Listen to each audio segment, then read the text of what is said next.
স্ত্রী যদি স্বামীকে ডিভোর্স দেয় তাহলে স্ত্রী কাবিনের টাকা স্বামীকে দিয়ে দিবে, ডিভোর্স দিবে, একই সাথে কাবিনের টাকাও তাকে পরিশোধ করতে হবে।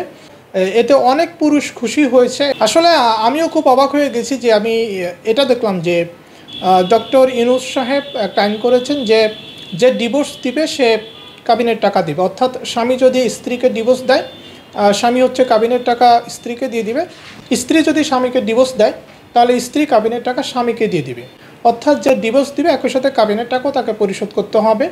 এরকম একটা নিউজ আমিও দেখেছি, দেখে অবাক হয়েছি।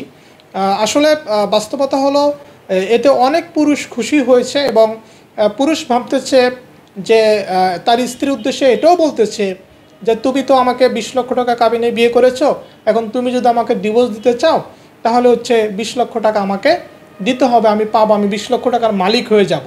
আসলে বিষয়টা এরকম না, আমরা যেটা দেখেছি শুনেছি এটা একেবারেই গুজব, আর আমরা বাঙালিরা গুজবে একটু বেশি বিশ্বাস করি এবং এটার ফলে একটা ফলো হয়েছে যে মেয়েদের পক্ষ থেকে যে ডিভোর্সের পরিমাণ এটা অনেকটা কমে গিয়েছে যারা এই গুজবে বিশ্বাস করেছে। আসলে রিয়েল ফ্যাক্ট হলো এরকম কোনো আইন ডক্টর মোহাম্মদ ইউনূস করেন নাই। বিষয়টা হচ্ছে আগের মতোই রয়েছে, নতুন কোনো নিয়ম হয় নাই, নতুন কোনো আইন হয় নাই। ডিভোর্সকে দিয়েছে এটা মুখ্য বিষয় নয়, সব সময় কাবিনের টাকা স্ত্রী পাবে, এটা পাওয়া হচ্ছে হক শরীয়ত মোতাবেক, এটা সে অবশ্যই পাবে। অর্থাৎ স্বামী যদি ডিভোর্স দেয় কাবিনের টাকা স্ত্রী পাবে, স্ত্রী যদি ডিভোর্স দেয় কাবিনের টাকা স্ত্রীই পাবে। এখানে নতুন কোনো নিয়ম হয় নাই, আপনারা যেটা শুনেছেন দেখেছেন এটা সম্পূর্ণ গুজব। এ ধরনের আইন হওয়ার সম্ভাবনা আছে কিনা সেটা বলা যাচ্ছে না, এটা রাষ্ট্রীয় সিদ্ধান্ত।